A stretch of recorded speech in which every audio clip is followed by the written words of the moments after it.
Awal tahun 2024 tercatat ada 172 kasus demam berdarah denggi atau DBD di Kabupaten Pandeglang, Jawa Barat. Pandeglang, Banten maksud kami. Hal ini menjadi perhatian khusus Dinas Kesehatan Pandeglang karena meningkatnya kasus DBD hanya dalam rentang waktu 20 hari.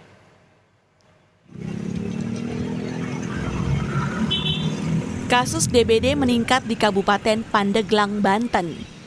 Sebagian besar pasien DBD yang dirawat di Rumah Sakit Umum Berkah Kabupaten Pandeglang adalah anak balita dan anak-anak berjumlah 30 orang.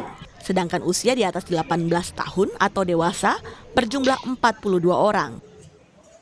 Gejala dari DBD biasanya pasien merasakan demam yang tinggi. Namun jika ada penurunan biasanya tidak terlalu drastis.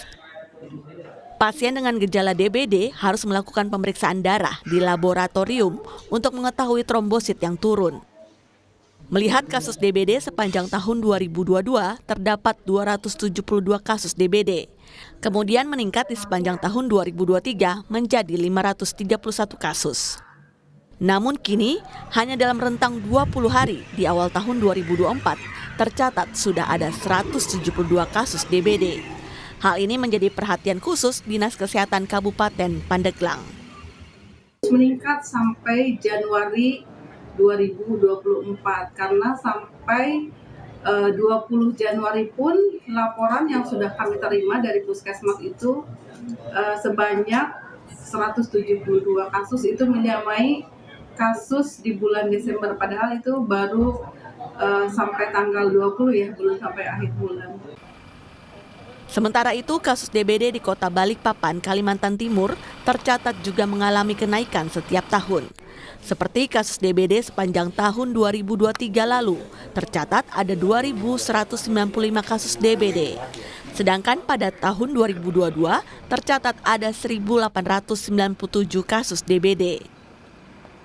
Langkah penekanan kasus DBD terus diupayakan oleh Dinas Kesehatan Kota Balikpapan. Di antaranya vaksin DBD yang telah diterima dari pemerintah Provinsi Kalimantan Timur sebanyak 9.800 dosis telah mencapai 60%. Lingkungan di rumah. Sekarang kita datanya sampai hari ini ada 28 kasus demam berdarah yang terkonfirmasi positif ya. Dan dari 28 kasus ini alhamdulillah semua bisa ditangani dengan baik dan tidak ada kematian. Kasusnya naik tutup tahun kita kemarin 2023 2.195 kasus. Dibanding dengan tahun 2022 Bu? 2022 1.897 kasus. Salah satu penyebab meningkatnya angka DBD dikarenakan sudah memasuki musim hujan, di mana air hujan banyak yang tergenang di barang bekas atau apapun yang bisa menampung air. Hal ini menyebabkan nyamuk banyak berkembang biak. Selain vaksinasi, program lainnya seperti kelambu air dan kader jumatik juga terus dilakukan. Masyarakat juga diimbau untuk bekerja sama di lingkungan dengan melakukan kerja bakti, seperti menutup atau menguras tempat air, mendaur ulang barang bekas, dan memantau jentik yang ada di genangan air, dikarenakan hal ini tidak bisa dilakukan oleh perorangan. Tim Liputan, Kompas TV.